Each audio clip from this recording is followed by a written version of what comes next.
என்னோட பூர்வீகம் தஞ்சாவூர். இவங்க முன்னோர்கள் வந்ததுங்க.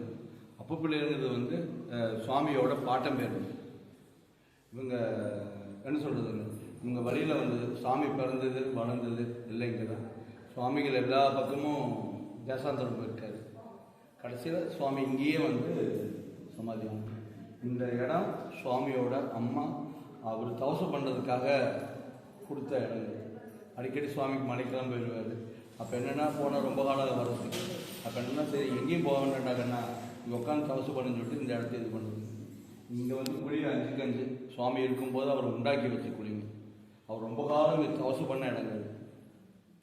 நாங்கள் வந்த காலத்தில் சுவாமி சொல்லுவாருங்க, அவருக்கு 1000 பேர் சிஷியமாக இருக்கு. நாங்கள் கடைசியாக இருந்தது ஒரு 16 பேருங்க. பொள்ளாச்சியில் தான் எங்களை எல்லாம் சுவாமி சேர்த்து வச்சு.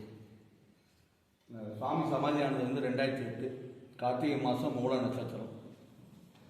2009-10 சுவாமி வந்து என்ன சொன்னாங்க, இந்த லிங்கமும் சுவாமி இருக்கும்போது உண்டாக்கி வச்சது. குழிக்குள்ள என்ன வைக்கிறாங்கன்னா குழிக்கு மேலே லிங்கத்தை வைக்கணும்.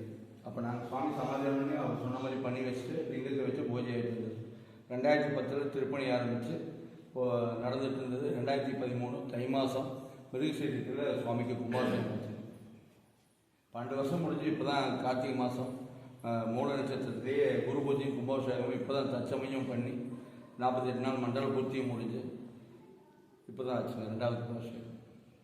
சுவாமி கடைசி வரைக்கும் தன்னை வந்து வெளியே காமிச்சிக்கணும். எளிமையாக வந்துட்டு இருக்காரு. எல்லாம் தெரிஞ்சாலும் ஊரோட ஒத்து வாழ்ந்தாங்கண்ணா அப்படிம்பாங்க.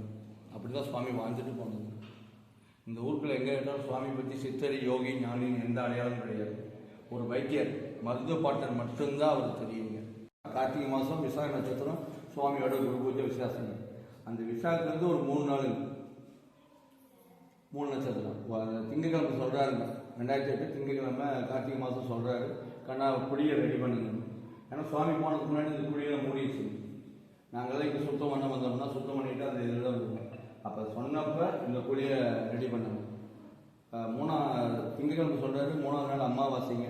சுவாமி படுத்த இதில் தான் இருக்காரு. ஊருக்குள்ளைங்க சுவாமியோட தம்பி வீடுங்க ஊருக்குள்ளே இருந்தது. எல்லாத்துக்கும் ஆசிரியம் பண்ணாரு.